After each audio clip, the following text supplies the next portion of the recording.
코로나 바이러스로 말미암아 많은 사람들이 참 두려워하고 또 아파하고 심지어 죽는 안타까운 일도 발생을 하고 있습니다. 첫 발생지 우한 지역, 제가 지난 10년 동안 하나님의 말씀으로 많은 제자를 키웠던 곳이기에 지금 집 밖에 나가지 못하는 형제 자매의 소식을 들으면 참 제 마음도 깊이 아파옵니다.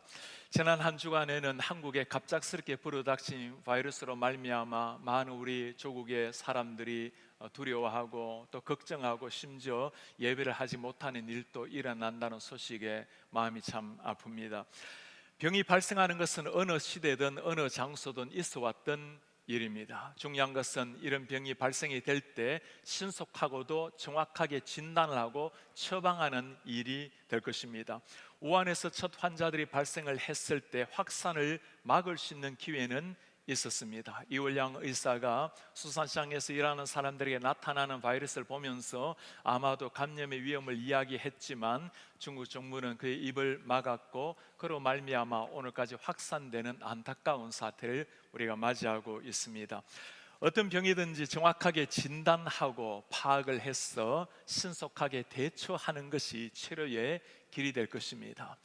영적인 질병도 마찬가지입니다. 누구에게라도 일어날 수 있는 영적인 질병, 먼저 자신의 영적 상황을 정확하게 파악하는 것. 영적 질병이라는 것은 마치 바이러스와 같아서 쉽게 보이지 않을 수 있습니다. 자기 자신도 어쩌면 모르고 살아갈 수도 있는 일입니다. 하나님의 말씀의 거울에 비춰 보았을 때 성령께서 우리의 양심과 우리의 내면을 환히 비출 때 그때 우리 내면이 환히 보이기 마련입니다. 참 놀라운 통계가 하나 있습니다. 많은 사람은 병원에 가서 자기 자신을 정확하게 진단하는 것에 대해서 꺼려하기도 하고 약간의 두려움을 가진다라는 이야기입니다. 내가 무슨 병을 가진 것인가 아는 것을 기피하고 두려워하는 사람이 있다라는 말입니다. 자신의 영적 질병, 중한 질병에 걸렸지만 이 질병을 모르고 살아갔던 한 민족이 있었습니다. 유대인들입니다. 자신들은 하나님 앞에서 영적 건강을 자신했던 사람들, 저 이방 사람들은 영적 질병으로 말미암아 하나님 앞에 심판을 당하지만 그러나 우리 민족은 아무렇지도 않다라고 스스로 자신했던 사람들. 오늘 사도 바울은 로마서 3장에서 그 유대인들이 가지고 있는 영적 질병을 신랄하게 판단을 하고 있습니다. 이 말씀을 읽을 때마다, 이렇게 하나님의 진노의 말씀을 읽을 때마다 우리가 기억을 하셔야 될 것이 있습니다. 그 하나님의 마음입니다. 회초리를 들고 있는 그 어머니의 흐르는 눈물을 알아야 어머니의 마음을 읽을 수가 있는 겁니다. 나를 향해서 주시는 하나님의 안타까운 심장의 소리를 들어야 이 말씀의 의미가 다가올 수 있습니다. 오늘 말씀에서는 두 가지 발견하려고 합니다. 하나는 진단에 대한 말씀이고 하나는 해결, 치료에 대한 말씀입니다. 첫 번째는 우리가 죄인이라는 것을 기억하는 것. 모든 인류, 우리 한 사람 한 사람이 죄인이라는 사실. 두 번째는 그 치료로, 그 해결책으로 하나님을 두려워하는, 경외하는 삶을 살라라는 말씀입니다. 바울은 오늘 유대인들에 대해서 이야기를 하면서 그들이 누리고 있는 영적 특권에 대해서 먼저 말씀을 합니다. 유대인들이 그러면 다른 민족과 똑같은 말인가? 그렇지 않다는 겁니다. 하나님께서 그들을 특별히 선별하시고 특별한 은혜를 주셨다고 말씀합니다. 가장 중요한 것, 하나님의 말씀을 맡은 민족이라. 하나님의 말씀을 맡았다라는 것, 하나님의 말씀이라는 것이 무엇이죠? 하나님 당신 자신을 드러내는 것, 하나님을 계시하는 것이 하나님의 말씀입니다. 하나님의 세상 만물을 통해서 당신을 드러내시지만 하나님의 말씀을 통해서는 특별히 당신 자신을 그대로 드러냅니다. 그것을 두고 우리가 일반 계시와 다른 하나님의 말씀을 특별한 계시, 특별 계시라고 부릅니다. 다른 민족에는 없었던 특별 계시, 이스라엘 민족에게 주어진 하나님의 말씀의 특권이었습니다. 말씀을 맡은 일은 참으로 중요한 일이지만 더 중요한 것은 그 말씀을 맡은 사람답게 살아내는 책임, 사명을 감당하는 일이었습니다. 그러나 이스라엘 백성들 이 특권을 망각해 버리고 그 특권의 사명을 받은 사람답게 살아내지 못했습니다. 무슨 사명입니까? 하나님의 모습을 세계 열방 가운데 드러내시기를 원하셨던 하나님, 모든 열방 가운데 하나님의 모습을 알리라고, 드러내라고 주신 사명, 선교적 사명이라는 것은 신약에만 주어진 사명이 아니죠. 구약에서도 하나님께서 동일하게 주신 우주적인 하나님을 보여주시는 사명입니다. 마치 10명의 자녀들에게 맏아들을 먼저 불러서 아버지가 알리는 것이나 똑같습니다. 나머지 9에게도 알려주라. 말씀을 맡았으면 먼저 맡은 사람의 책임으로 다른 사람에게도 전해야 되는 것이 그들의 사명이었습니다. 오늘날 이 말씀을 먼저 맡은 사람들, 우리 그리스도인들이 하나님 앞에 이 사명을 맡은 사람들입니다. 내가 먼저 하나님의 말씀을 맡았다면 나로부터 우리의 가족, 나의 주위에 있는 사람들 한 사람 한 사람에게 이 말씀을 전파하는 것, 땅끝까지 선포하는 것이 우리에게 주어진 책임이라는 말씀입니다. 그러나 이스라엘 백성들 전혀 이 사명을 이루지 못했던 사람들이 되었습니다.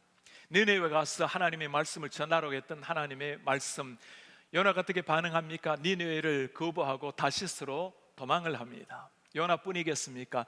이스라엘의 모든 사람들이 마찬가지였어요. 하나님의 말씀을 거부하고 하나님의 말씀의 자리에 결국에는 우상으로 바꿔버린 사람들, 이런 유대인들을 향해서 오늘 사도 바울이 하는 선포입니다.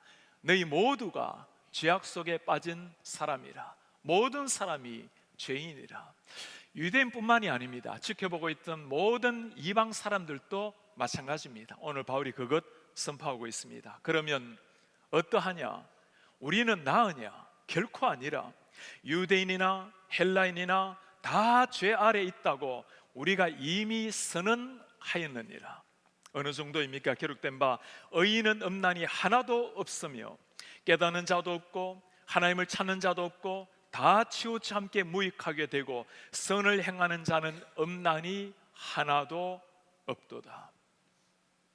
바울의 말은 참 심하게 들려오지 않습니까?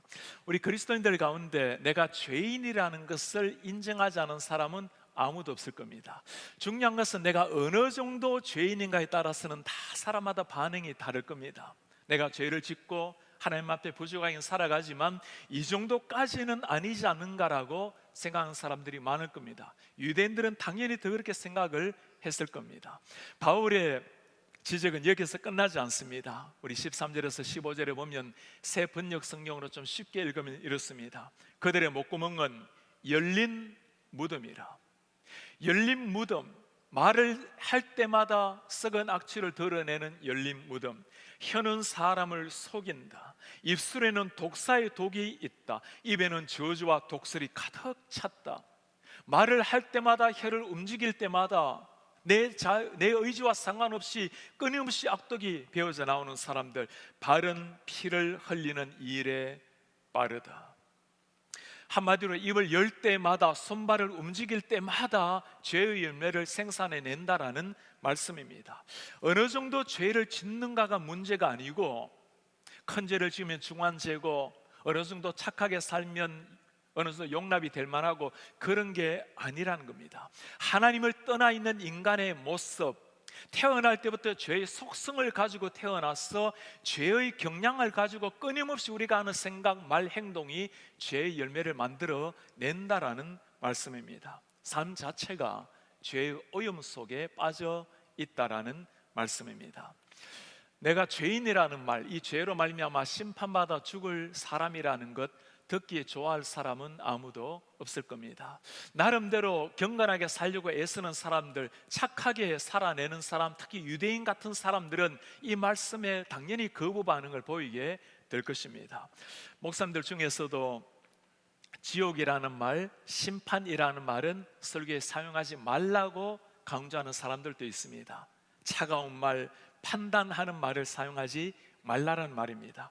예수 믿으면 모든 게 잘 된다는 번영신학을 가르치는 빈센트 필 목사님 같은 사람들, 가톨릭의 교회가 넘어가 버린 수종교회를 담임했던 로버트 슐러 목사님, 긍정의 힘으로 우리에게 잘 알려져 있는 조엘 오스틴 목사님 같은 분들, 가뜩이나 세상에서 피곤하게 살다가 온 성도들인데 교회에 와서 죄인이라는 말, 그렇게 심판이라는 책망이라는 말을 들어서 왜 피곤하게 만드느냐라는 질문입니다. 그러나 성경은 전혀 다르게 말씀하고 있어요. 성경도 바울도 예수님도 우리는 죄인이라고 말씀합니다. 죄인이기 때문에 우리에게 필요한 것은 회개라고 말씀을 하고 있습니다. 반복적인 말씀입니다. 우리가 죄악의 덩어리라는 것, 이 죄를 품고 살아가다 영원한 심판에 떨어진다라는 말씀, 이 말씀 앞에 제일 부대낀 사람은 제 자신이었습니다. 제가 비록 죄를 가지고 살아가고 온전히 살아가지는 못하지만 내가 죄인이 괴수라는 이 말 앞에 적어도 저는 그런 사람은 아니라고 늘 생각해 왔습니다. 저희 부모님은 참 가난한 시골에서 살아왔지만 선량하게 착실하게 살아오신 분들입니다. 저희 어머니께서는 나라에서 장한 어머니 상을 3년 동안 연속으로 받으신 분입니다. 아들이 착해서 받은 겁니다. 제가 한때 그런 삶을 살았던 아들이었어요. 그러나 제가 정말 예수님을 만나고 나니까 다른 게 하나 보이기 시작한 겁니다. 내가 죄인이라는 것을 깨닫게 되었고, 죄인의 괴수라고 부르는 바울의 말이 바로 나의 고백이라는 것을 깨닫게 된 겁니다. 이전에는 어떤 죄를 지었는가, 나의 죄가 무엇인가를 가지고 죄인이라는 걸 생각을 했는데, 예수님을 만나고 나니까 죄에 대한 해석이 달라진 겁니다. 하나님을 몰랐던 것, 예수님을 몰랐던 것, 하나님을 등지고 살아갔던 전체가 죄라는 것을 깨달은 겁니다. 하나님의 말씀을 따라 살아간 게 아니고 내 나름대로의 의지, 나름대로의 착한 심성을 따라 살아간 모든 게 죄라는 것을 그때 깨닫게 된 겁니다. 대학교 1학년 한 가을이었어요. 은행잎이 가득하게 교정에 내려앉았을 때였습니다. 불현듯 은행잎을 밟고 가다가 나 같은 죄인이 하나님이 만드신 이 아름다운 창조, 그 은행잎을 밟고 서 있다라는 게 너무나 죄스러워서 발을 디딜 틈이 없어요.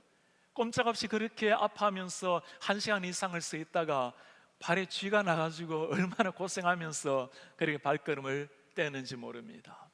내 자신이 죄인이라는 것을 깨닫는 것, 여러분 기억을 하시기를 바랍니다.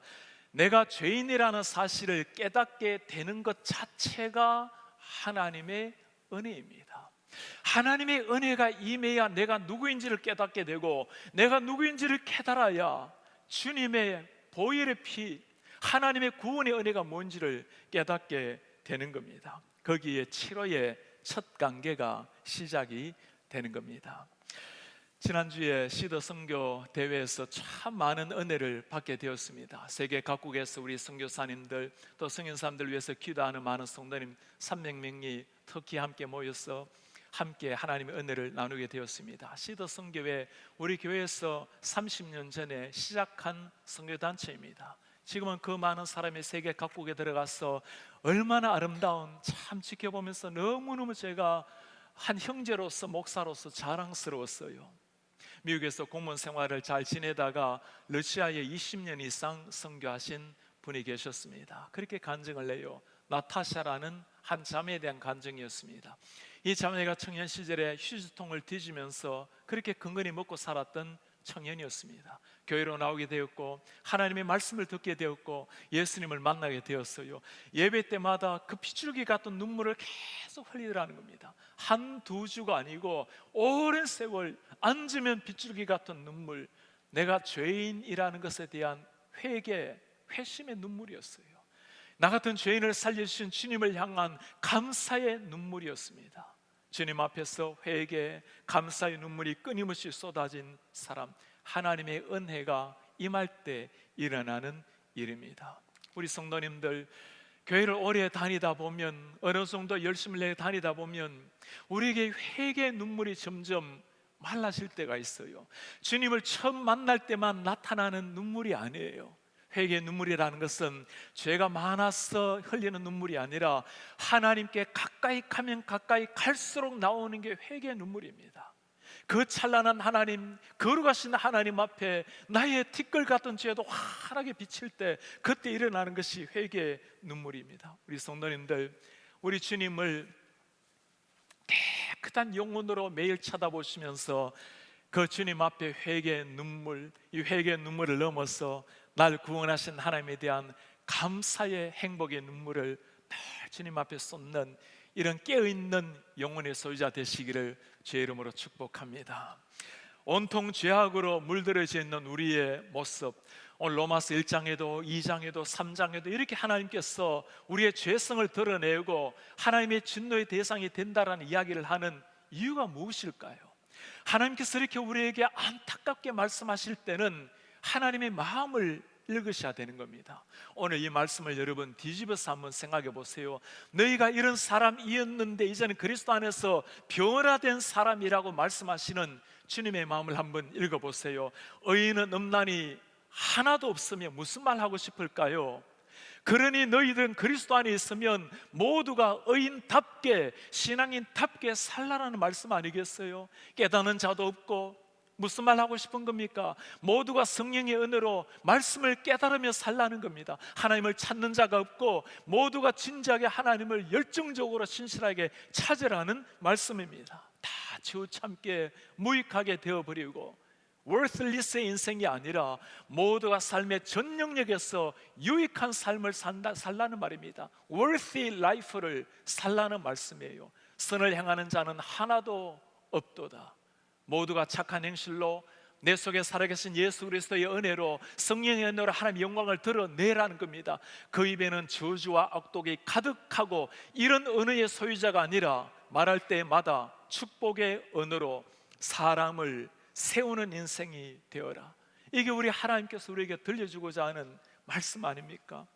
예수 그리스도 밖에 있을 때는 우리가 저런 사람이었는데 before에서 이제는 그리스도의 십자가를 만난 사람답게 after의 삶을 살라는 겁니다. 내 속에 주님의 영이 오셨기에 내가 더 이상 주인이 아니고 예수가 주인이 되었으면 성령이 이끄는 대로 새로운 삶을 살라라는 주님의 마음을 우리에게 보여주고 있는 말씀이에요. 제가 말씀을 준비하면서 하나님의 마음을 깨닫게 되니까 희열이 넘치는 거예요. 이 희열이 하나님 앞에 얼마나 감사한지. 여러분, 하나님께서 우리가 어떤 자이길래 그렇게 살다가 끝날 뻔했던 인생인데 우리를 사랑하시고 고치시고 다시금 살리셔서 이제는 하나님의 향기요 하나님의 편지 새로운 인생이 되라고 안타깝게 말씀하고 있는 하나님의 심장 소리를 들으니까 너무너무 감사하고 감격이 임했어요. 이게 우리의 새로워진 우리의 모습입니다. 이것이 하나님께서 우리에게 거시는 새로운 인생에 대한 기대의 모습입니다. 그렇다면 무너진 우리의 모습, 하나님 앞에서 범죄하여 떨어져 버린 우리의 모습, 어떻게 하면 해결이 다시금 있을 수가 있을까요? 회복할 수 있는 길을 어디에서 찾아야 할까요? 오늘 바울이 마지막 절에 말씀하고 있는 결론처럼 던지는 이 말씀에 답이 들어가 있어요. 그들의 눈앞에 하나님을 두려워함이 없느니라. 이 모든 일들이 일어나는 이유가 무엇입니까? 하나님을 향한 두려움, 하나님을 향한 경외함을 상실했기 때문에 나타나는 저의 열매라고 말씀을 합니다. 회복이 어디에 있습니까? 하나님을 향한 경외감을 회복하는 것이 거기에 답이 있다라는 겁니다. 하나님을 경외한다라는 것, 하나님이 무서워서 피하는 것을 가리키는 것이 아닙니다. 하나님을 향한 존경하는 마음, 하나님을 정말 사랑하는 그 마음, 그 사랑과 존경에서 나오는 모든 삶이 하나님을 경외하는 삶 자체라고 말할 수 있습니다. 경외함을 이렇게 한마디로 요약 정리를 할 수가 있어요. 하나님을 경외한다라는 것, 매 순간 하나님을 의식하고 살아가는 삶 자체, 매 순간 하나님을 의식하고 하나님 앞에서 코람데오로 살아가는 삶 자체가 경외함의 삶이라는 말씀입니다. 지금도 우리 하나님이 나를 지켜보고 계신다고 생각을 해보세요. 우리의 언어, 우리의 생각, 우리 행동은 많이 달라질 것입니다. 예배당 문을 들어올 때, 예배당 문을 났을 때는 더 긴장하는 마음으로 세상 사람들이 나를 바라보고 하나님을 본다라는 생각을 하면 우리의 행동 하나, 태도 하나, 눈빛 하나도 다 달라지게 될 것입니다. 그게 하나님을 경외하는 삶의 모습입니다. 그게 살아계신 하나님 앞에 코람데오 앞에 살아가는 그리스도인의 믿음의 삶이라고 말할 수 있습니다. 경외감이라는 것, 하나님을 안다고 자동적으로 저절로 일어나는 것이 아닙니다. 하나님을 하나님답게 여기고 순종할 때 그때 일어나는 반응입니다. 하나님께 진실하게 순종할 때, 하나님을 존경함으로 말씀 앞에 내 자신을 들으려고 할 때 일어나는 삶이 경외함의 삶입니다. 창세기에서 태초에 우리 인류 아담이 범죄한 이유가 무엇이죠? 하나님의 말씀에 대한 경외감을 상실해 버렸을 때 하나님의 말씀을 사탄의 말로 바꿔 버렸습니다. 가인이 아벨을 때려 죽이고 난 다음에 했던 말을 기억합니까? 내가 동생을 지키는 자입니까? 하나님을 경외함을 잃어버렸을 때 그를 지켜보고 있었던 하나님에 대한 눈빛을 그는 잊어버렸습니다. 성경에서는 하나님을 바르게 아는 것, 주님을 향한 진실한 삶을 경외하는 삶이라고 많이 말씀을 합니다. 잠언서에 보면 하나님을 경외하는 것이 모든 지혜와 지식의 근본이라고 말씀을 해요. 세상에 가장 뛰어난 지혜를 가졌던 솔로몬이 했던 말을 여러분 기억합니까? 일의 결국을 다 들었으니 하나님을 경외하라, 그의 명령들을 지켜라. 이것이 모든 사람의 본분이다. 세상 모든 것을 다 깨달았던 사람, 모든 지혜를 가졌던 사람이 마지막에 하는 결론입니다. 그러니 하나님을 경외하고 그의 명령을 지켜라. 하나님을 경외하는 것, 성경 전체에서 하나님을 경외했기에 말씀에 순종하는 것을 잘 보여주는 한 사람이 있죠. 아브라함입니다. 네 하나밖에 없는 사랑하는 독자 이삭을 바쳐라. 순종할 수 있는 말씀이 아니었어요. 아침 일찍 잠을 깨어서 아브라함은 이삭을 깨웁니다. 모리아 산으로 올라갑니다. 번제단에 이삭을 눕혀놓고 거기에 칼을 꽂으려고 합니다. 할 수 있는 일이 아니었어요. 해야만 되었던 유일한 이유가 무엇입니까? 하나님이 말씀하셨기에, 하나님을 향한 절대적인 신뢰와 절대적인 경외함이 있었기에 아브라함은 칼을 가지고 있는 힘을 다하여 이삭에게 내리십니다. 그때 하늘이 문이 열리고 하늘에서 들리는 소리가 있었어요. 아브라함아, 아브라함아, 그 아이에게 손을 대지 마라. 그에게 아무 일도 하지 마라. 네가 네 아들 내 독자라도 내게 아끼지 아니하였으니 내가 이제야 네가 하나님을 경외하는 줄을 아노라. 이제야 네가 하나님을 경외하는 줄을 내가 알겠노라. 경외함이라는 것은 단순한 인식의 변화만이 아닙니다. 이 생각의 변화, 인식의 가치관의 변화가 내 손과 발을 통해서 나올 때 우리는 그것을 하나님을 경외하는 삶이라고 말씀을 하는 겁니다. 우리 성도님들 한번 물어보세요. 내가 하나님을 향한 이 경외의 마음을 가지고 내 생각, 가치관, 내 손과 발을, 행동을 달리 해본 마지막 때가 언제입니까? 우리가 다 평소에 나름대로의 믿음 생활을 하고 있어요. 그러나 하나님 앞에서 코람데오의 마음으로 살아가면서 하나님이 지켜보신다라는 생각에 근본적으로 마치 내 자식을 주님을 위해서 바치는 것 같은 이런 결단을 해본 마지막 때가 언제입니까? 지금 또 나를 지켜보시는 하나님 앞에서 고쳐야 될 일이 무엇입니까? 하나님을 향한 절대적인 경외함이 있었기에, 절대적인 말씀에 대한 순종함이 있었기에 우리 예수 그리스도께서는 생명을 바치는 십자가 위로 묵묵하게 걸어 올라가셨습니다. 이제 우리가 그 하나님, 경외하는 하나님 앞에, 말씀 앞에 반응을 해야 될 때입니다. 이번 선교 대회에서 참 제 마음을 울렸던 사람, 많은 사람의 마음에 눈물의 샘을 자극했던 한 젊은이가 있었어요. 중국에서 선교사 평생 보내셨던 부모님의 아들이었습니다. 선교사 자녀의 눈에 비친, 선교사 아들에 비친 부모님의 모습이었어요. 이런저런 간증을 하다가 이렇게 말을 해요. 우리 부모님을 보면 선교사님들의 미래가 없다라는 겁니다. 선교사님들에게는 미래가 없다. 이 말을 처음에 들었을 때 모든 사람들이 다 폭소를 터뜨렸어요. 그러나 조금 후에 아주 깊은 정막이 흘렀습니다. 선교사님의 삶에는 미래가 없습니다. 선교지에서 온 삶을 보내신 부모님들, 그들에게 남겨진 것은 노후 대책이라고는 흰머리와 얻은 질병입니다. 그나마 아들 하나 목사가 되겠다고 신학교를 가니 아들에게 기대를 걸시는 것도 아니고, 그 한마디 한마디가 참 우리의 마음을 깊이 찔렀습니다. 부모님 코로나 바이러스 때문에 격리가 되어서 선교대회에 참석을 하지는 못하셨어요. 그 안타까운 선교사의 아들의 모습, 평생 부모님의 선교를 도우면서 지켜본 아들의 간증을 다 끝냈습니다. 마지막으로 그가 했던 말이에요. 전혀 미래가 없는, 노후 대책이 없는 삶을 살았지만 그러나 부모님께서는 가장 귀한 열매를 남기셨습니다. 하나님의 말씀을 향한 순종하는 삶이 있었고, 그리고 저를 하나님의 사람으로 키워주셨습니다. 이제는 하나님의 말씀 이해가 되지 않을 때도 많았습니다. 부모님을 보면서 굳이 이렇게 살아야 되는가 납득이 되지 않을 때도 많았습니다. 그러나 이전과 달라진 것이 저에게 한 가지 있습니다. 이 젊은이가 마지막으로 남긴 말이에요.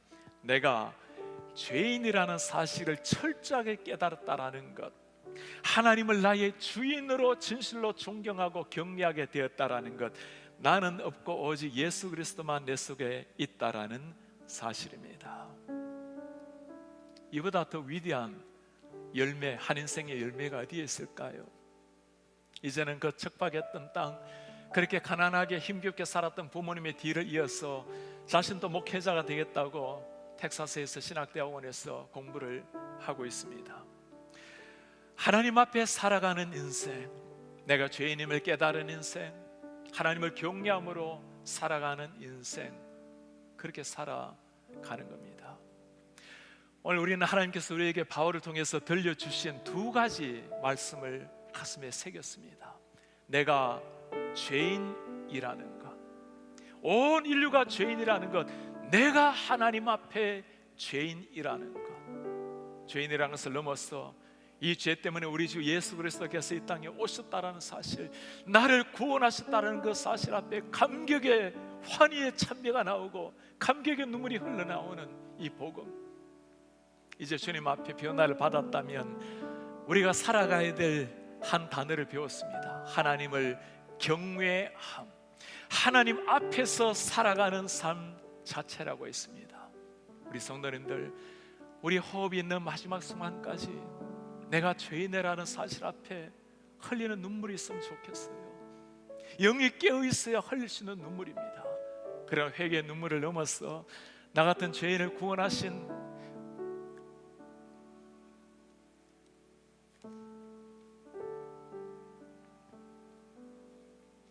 우리 하나님을 향한 그 구원의 감격의 눈물이 회복되면 좋겠어요. 그 나를 구원하신 그 하나님 앞에 매일 주님 앞에 살아가는 그 인생, 하나님을 경외함으로 매 순간 주님 앞에 깨어서 살아내므로 우리 한 사람 한 사람이 하나님 앞에 근심의 대상이 아니라 하나님의 감격의 대상이 되는, 주님이 자랑하는 하나님의 노래의 대상이 되는 이런 신실한 하나님의 사람들 되시기를 주의 이름으로 축복합니다. 다 같이 일어나셔서 오늘 말씀을 기억하시면서 함께 이 주님, 좋으신 우리 예수님 함께 찬양하길 원합니다. 내 안에 가장 귀한 것 예수를 알미라. 금은보다도 더 귀한 것 예수를 알미라. 예수의 이름, 존귀한 이름, 예수의 이름, 능력의 그 이름. 내 안에 가장 귀한 예수를 알미라. 예수를 알미라. 금은보다 더 귀한 것, 금은보다 더 귀한 예수를 알미라. 예수를 알미라. 세상 지식보다 귀한 것, 세상 지식보다 귀한 예수를 알미라. 예수를 알미라. 내 안에 가장 귀한 것, 내 안에 가장 귀한 예수를 알미라. 예수를 알미라. 예수의 이름,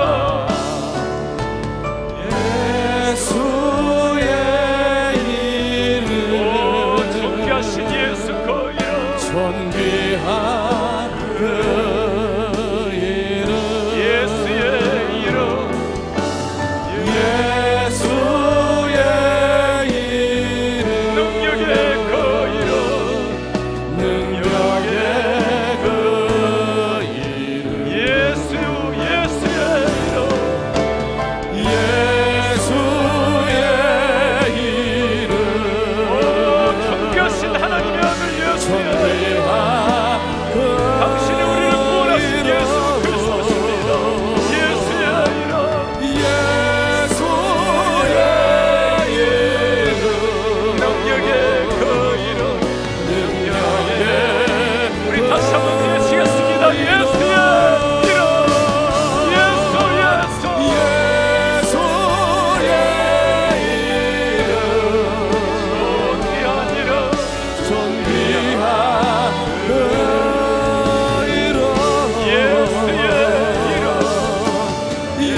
저는 죄인이었습니다.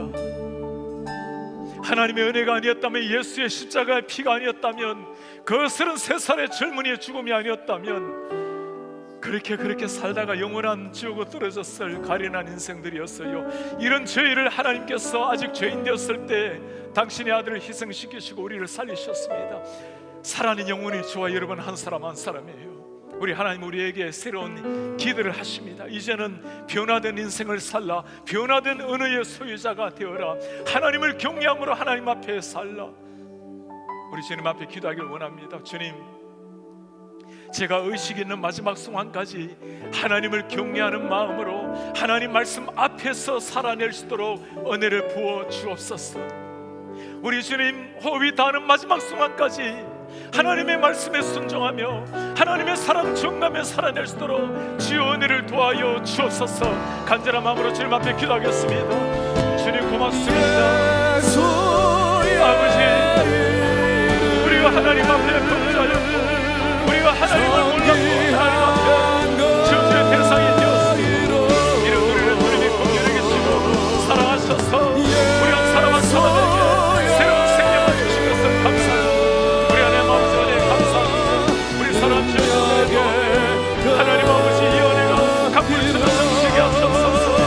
내가 죄인 되면 눈물이 쏟아지지 않고 죄인을 넘어서 하나님 주시는 그 구원의 감격에 우리의 심장이 들으셨도록 주여들을 도와여 주시옵소서. 우리 하나님 앞에 빕니다. 주여 우리의 가슴에 하나님을 경외하는 마음을 새롭게 하옵소서. 주님을 경외하여 우리 하나님 앞에 살아내는 하나님의 인생이 끝나는 날로 주여 우리 하나님 앞에 빕니다. 우리 주님 앞에 한번 다시 한번 기도하겠습니다. 코로나 바이러스로 말미암아 많은 사람이 근심하며 두려워하고 있습니다. 중국에 많은 사람들이 죽어갑니다. 하나님이 만드신 참으로 귀한 하나님의 피조물 드립니다. 한국도 이 바이러스로 말미암아 많은 사람들이 아파하면서 근심하고 있습니다. 주님 앞에 기도하기를 원합니다. 지우리가 이런 시기에 위축되지 아니하고 하나님의 긍휼을 구하는 민족이 될 수 있도록 도와주십시오. 이를 들수록 주님 앞에 무릎을 꿇을 수 있도록 도와주시옵소서. 하나님 우리를 긍휼히 여기시고 속히 치료제가 발견될 수 있도록 치료제를 속히 하나님 개발할 수 있도록 은혜를 부어주시옵소서. 온 민족이 하나님을 경외하여 진토와 같은 우리의 모습을 하나님 앞에 내리고 주님 앞에 무릎을 꿇을수록 도와주시옵소서. 중국이 지역에 대한 핍박을 멈추게 하시고 중국이 다시 한번 주님 앞에 일어나서 세계 순교의 부름을 성취할 수 있도록 도와주시옵소서. 한국교회가 다시 한번 일어나서 한국교회를 섬기고 한국 사회를 섬기고 세계 일방에서 나아갈 수 있도록 주여 은혜를 부어 주옵소서. 주여 우리를 불쌍히 여겨 주옵소서. 주여 은혜를 부어 주옵소서.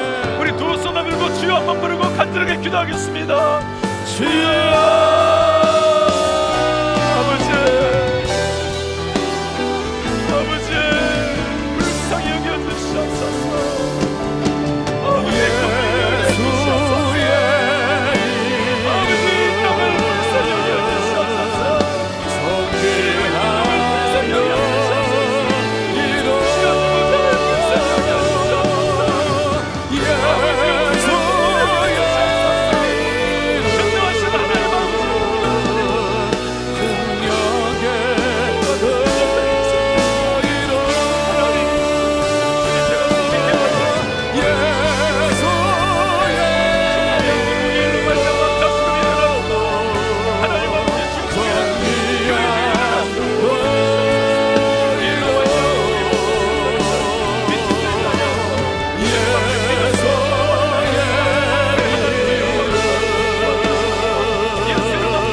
죄인으로 태어났고 우리의 마음과 생각과 우리의 입술이 범죄했고 손과 발이 범죄합니다.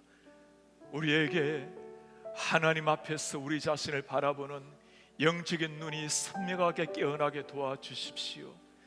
날마다 회개의 눈물이 쏟아지게 하시고 회개의 눈물을 넘어서 죄사함의 은총의 감격과 감사의 눈물이 터져나오게 하옵소서. 주여, 우리의 언어를 고쳐주십시오. 우리의 말을 새롭게 해주십시오. 예수로 옷 입은 사람다운 언어가 나올 수 있도록 은혜를 도와여 주옵소서. 하나님 앞에 주님을 경외함으로 살아내기를 원합니다. 우리 주님, 지금도 불꽃 같은 눈동자로 우리를 지켜보시는 하나님 앞에 사람이 있을 때나 사람이 없을 때나 예배당 문을 들어올 때나 났을 때나 똑같은 모습으로 살아낼 수 있도록 하나님의 자녀다운 모습, 그리스도의 편지가 되게 하여 주옵소서. 코로나 바이러스를 말미암아 온 세상 사람들이 두려워하며 걱정합니다. 우리 주님, 비오니 비도 부디 신속하게 치료제가 발견될 수 있도록 하나님 은혜를 부어 주시옵소서. 주님이 만드신 피조물입니다. 주님, 우리의 죄악을 긍휼히 여기시고 불쌍히 여겨 주시옵소서. 한국도 중국도 우리의 창조 되신 하나님 앞에 무릎을 꿇을 수 있도록 은혜를 부어 주시옵소서. 먼지와 같은 인생 한번 버려버리면 사라질 인생입니다. 창조자 하나님 앞에 무릎을 꿇고 우리 하나님을 진실로 두려워하며 살아가고 하나님이 주시는 그 하늘의 은혜를 누리며 살아가는 이런 백성들이 되게 하여 주옵소서. 우리가 일로 말미암아 심령의 위축이 일어나지 아니하게 하시고 오히려 더 주님 앞에 기도함으로 영적인 피상이 일어날 수 있도록 우리 교회를 축복하시고 온 이 땅의 교회를 일으켜 세워 주시옵소서. 그래 이 땅의 교회가 일어나서 하나님 이 일로 말미암아 천하이복을 삼아서 이 진리의 말씀으로 가정을 변화시키고 사회를 새롭게 고쳐서고 새 역사를 바꾸어내는 이런 하나님의 교회들, 하나님의 전사들이 일어날 수 있도록 주의 은혜를 도와여 주시옵소서. 예수 그리스도의 이름으로 기도합나이다. 아멘.